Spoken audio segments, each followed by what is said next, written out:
just been watching a few YouTube videos made by some young computer tech people who are complaining bitterly about the job situation, about working for large companies, about having to go through an interview process, many interviews, and the soul-destroying process of going to university, learning all the stuff that you don't actually need to do the job, and being interviewed about things that aren't actually used on the job. And I've watched this process evolve over the years. I started in the tech industry in 1971, and at that time there wasn't a university course for computer programming, computer technology of any kind. What happened was that the manufacturers of the computers, IBM, ICL, NCR, these were all the three-letter acronym people, they trained apprentices. They had an aptitude testing system, which was pretty basic. If you passed the test, you were in. And then you were put under an apprentice. You made an apprentice to a master who was already programming. And so when you entered the industry, you didn't know anything. You didn't know what a computer was. You just sort of had the feeling, yeah, I'd like to be a computer programmer. Yeah. And that is the way it should be. And so I had a glorious time. My life was wonderful in the tech industry until I got to about the age of 40, 45, somewhere around about there. And I'd been with the company that I was working for many years, 15, 20 years, and I was the highest software developer, systems analyst kind of person in that industry, in that company, but also in that industry. We did the largest software project in the country at that time. I was personally responsible for. And you'd think with such, and I had a perfect track record, every single system that I ever made worked, was delivered in budget, on time, and worked, and didn't give problems, and didn't have bugs in it. Not many. So one of the key differences between then and now was that most of the work was done by one person. I did most of the work myself, and I had a lot more problems if I got other people to write programs for me, because it would take me longer to fix their problems than it would to actually if I'd written the thing myself in the first place. So it's a craft, the craftsmanship of programming, and you get to be good at it. You get to be able to write programs without bugs in them, completely bug free. You just know that if you're going to put a bug in, you're going to have to find it, because in the end everything's got to work. And so, having got to this high threshold of mastery of computer science at the age of 45, I found myself in the jobs market. I moved towns, didn't know anybody where I was, pretty much been working by myself. I was my own man. I didn't need to conspire with others. I would just do my job, and that was it. And so I was alone in the world and looking for a job. And in my past experience was, if I needed a job, I found an advert in the local paper where I was living. There was a job for some computer guy, a systems analyst, something like that. I applied for the job and I got it. And I only had about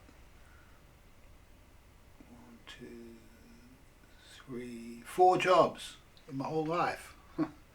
I stayed for a long time, 5, 6 jobs in one company I worked for twice. Okay, so 5 different companies. And my record of those companies was perfect. Okay, Now, when I left the last company that I worked for, I wasn't actually working for them. I was like contracted to them. So I was in my own business as a consultant, and but I only consulted to one company. I wasn't a marketing person. I was selling myself. They sold me to other companies that I worked for, companies that they subcontracted me to, if you like. Used to charge exorbitant amounts per hour for my services and pay me, an annual salary. So it was their problem to find me work, and I just went and did the work.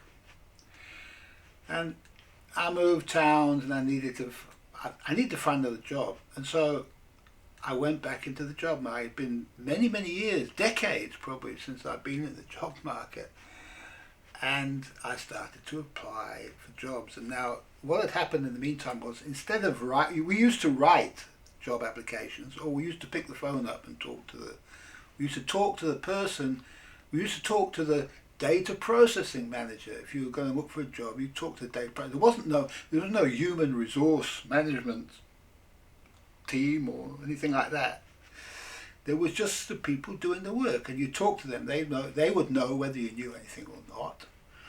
And within a few words over the phone, or by receiving a letter from you, they would know whether you were what they were looking for or not. And in my case, it was always, yes, man, we want you, because, there's not many people who can do what I can do, as far as programming was concerned at that time. And so I never had a problem getting a job, and I didn't need to get a job very often. Yet, here I got myself in a situation where you had to apply, you had to find the jobs online, and so I was prepared to go anywhere in the world. I got to a point where in my life where I just need a different job. I want to travel. I want to do something else. Let me get a job and be prepared to go wherever. And so I started to apply for jobs by email. Okay, and I applied for a certain number of jobs, and I didn't get a single email back. Not a single response. It was like insane. It was just like, the system doesn't work. What's going on here? And I only did it a few times, and I realized that, I'm too old and long in the tooth for this. I'm a gentleman. I can't be refused. I can't have people not reply to me. This is an insult to my dignity. These people are committing crimes against me. And so at that point, I had to decide not to get another job. And because it was a computer age now, and a version of eBay had started up where I was living, I decided to sell books. I had a few books to sell, so I sold a few books, and when I found that I could sell books into remote areas where people living in the country couldn't buy books and they wanted books, I was surprised at how easy it was to sell books on the internet. And so I sold books on the internet for a while, and I gave away my profession, if you like, which I was a master at and enjoyed doing, because there was no need for that anymore. The system was so broken that it was just not possible for a man of my outstanding abilities to even be involved in. Okay, so that's how bad it was.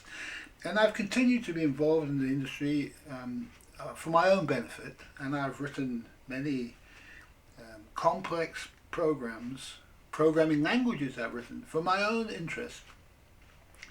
And I found no way to actually use the fruit of what I've done to give it to the world, even just to give it away. That things have become so complicated now in the computer industry that it's just not worth it. It's just not worth it anymore. There's just no goodness in the industry at all. So, as far as I can tell, we're heading for a really, really big fall, because I think that AI is now the writing on the wall for all these people who thought they might have a future in tech. and all of the pain that they've gone through to get their university degrees, to find that they can't get a job. If they got a job, to find what a terrible job it was, what terrible people they had to work with, and what awful things that they had to do to make a bit of money. Well, that's all it is in the end, and it's not what it's meant to be. It's meant to be a master apprenticeship kind of thing. And if it became that again, the whole world needs to become that again. We need to get rid of the universities because they're not serving any good purpose anymore. And we need to get rid of the concept of the job centre, and we need to turn it into something else. We need to turn it into a guild system whereby if you want to be a computer programmer and you've got no experience but you've just got an idea that this is what you want to do, then you ought to be able to go to this guild centre which replaced the job centre and say, look, I want to be a computer programmer. And they're not allowed to say, no, you can't be that. They're not allowed to say that. They say, okay. They consult their records of all the master computer people, and they find somebody who hasn't got an apprentice or has got the fewest number of apprentices and assigns you to a master. Okay, and that master is then responsible for teaching you what you need to know to help them to do what they do in their profession.